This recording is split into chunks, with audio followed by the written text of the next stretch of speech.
দেখুন, আমরা প্রথমে স্যার যারা রয়েছেন, অশোক স্যার, আফজাল স্যার রয়েছেন, ওনারা প্রথমেই যেগুলো বললেন যে 498A এবং সঙ্গে সঙ্গে পক্সো অ্যাক্টরও কিন্তু আজকে আপনারা যদি জেলগুলোই দেখতে পান, তাহলে পক্সো অ্যাক্টরও প্রচুর দুর্ব্যবহার হচ্ছে। দেখা যাচ্ছে যে দুজনের মধ্যে সম্পর্ক ছিল, তবু আইনের বাধ্যবাধকতায় তাদেরকে হয়তো জেল খাটতে হয়েছে, হয়তো ফ্যামিলি হয়তো মানেনি, ফ্যামিলি কেস করেছে, এইগুলো ঘটনা ঘটেছে। তো সিনিয়র স্যারদের মধ্যে থেকে আমরা যেহেতু শুনে নিয়েছি, তো সেখানটারই একটাই বলতে পারি, আমাদের এই যে লড়াই গৌরব যেটা চালিয়ে যাচ্ছে এবং আমাদের এখানে সবাই রয়েছেন এই সংগঠনের, তো জেন্টাল নিউট্রাল ল যেটা বিভিন্ন দেশে চালু হচ্ছে, সেগুলো আমরা পশ্চিমবাংলা তথা ভারতবর্ষেও চাই। যে শুধু দেখুন, আজকে তো একটা পুরুষ যদি এফেক্ট হয়, কিন্তু পুরুষ এফেক্ট হচ্ছে না, সে তার পরিবারটা হচ্ছে, তার পরিবার, মা, বোন, দিদি, ভাই, বোন। তো সেই জন্য গৌরবের যে এটা প্রয়াস, সেই জন্য আমরা যারা আইনজীবী আছে, আমরা গৌরবের পাশে আছি।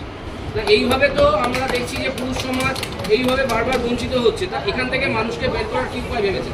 উপায় দেখুন, উপায়ের তো একটাই পথ হচ্ছে আন্দোলন। যে গৌরবরা যেটা করে যাচ্ছে, আমাদেরকে পথে নামতে হবে, দিল্লিতে যেতে হবে, যেখানে যেতে হয়। একটা শুরু হয়েছে, একটা মানে দেশলাইয়ের কাঠি জ্বলেছে, আগুন হতে সময় হবে। বহুদিন ধরে তো আমরা পাশে পেয়েছেন গৌরবকে, এবং পুরুষতা পাশে রয়েছে, এবং পাশে অনেক মানুষই রয়েছে। কতটা সফলতা পেয়েছে? অবশ্যই দেখুন, আজকে এই যে পুরুষ অধিকার, এই যে একটা দিন পালন হচ্ছে, দেখুন কেউ জানে না।